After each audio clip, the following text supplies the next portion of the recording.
Voici ce que j'aime regarder lorsque j'ouvre un nouveau site. Première chose que je regarde, le pays dans lequel il est hébergé. Dans ce cas-ci, on voit que c'est un site canadien. Deuxième chose, le PR de la page.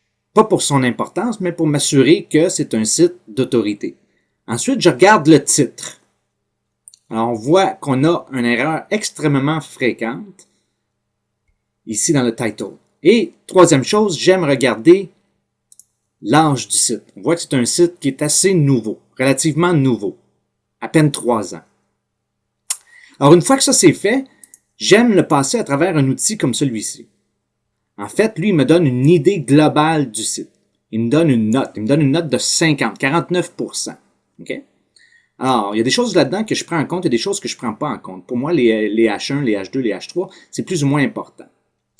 Par contre, si on regarde ici, le title de la page, pour moi, c'est extrêmement important. On a une erreur flagrante ici à modifier. Ensuite, on n'a pas de description. La description, on n'a aucune description sur la page. Le keyword tag, on ne s'en sert pas de toute manière. C'est plus ou moins important. On descend ici. Le char set. Le char set, voyez-vous, c'est ce qui fait qu'on a des erreurs ici. On ne voit pas les caractères. Si on regarde View Page Source, alors si on regarde le texte,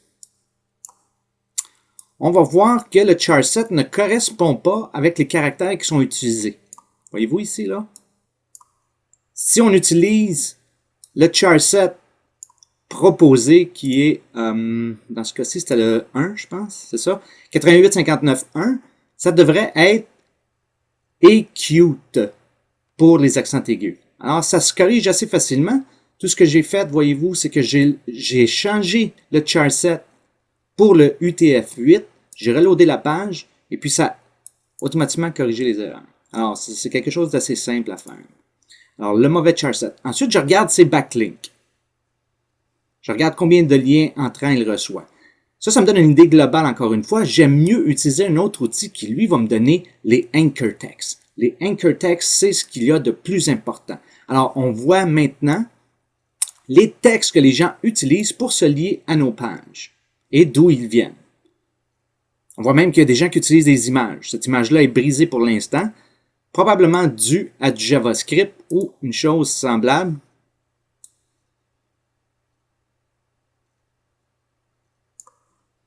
Ah, voyez-vous, on a un rollover. Alors, le moteur a de la difficulté à suivre ce lien-là. Voyez-vous, il est ici le lien.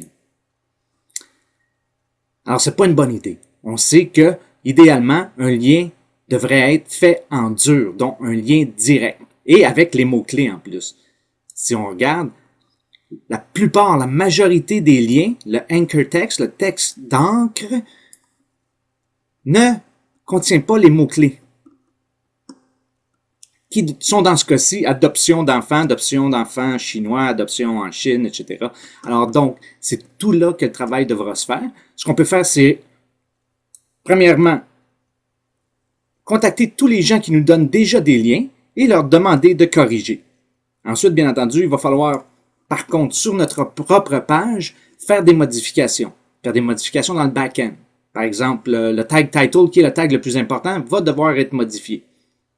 Ensuite, on remarque également que les alt textes n'existent pas sur les images. Alors, grosso modo, c'est ce que je regarde lorsque j'ouvre un nouveau site.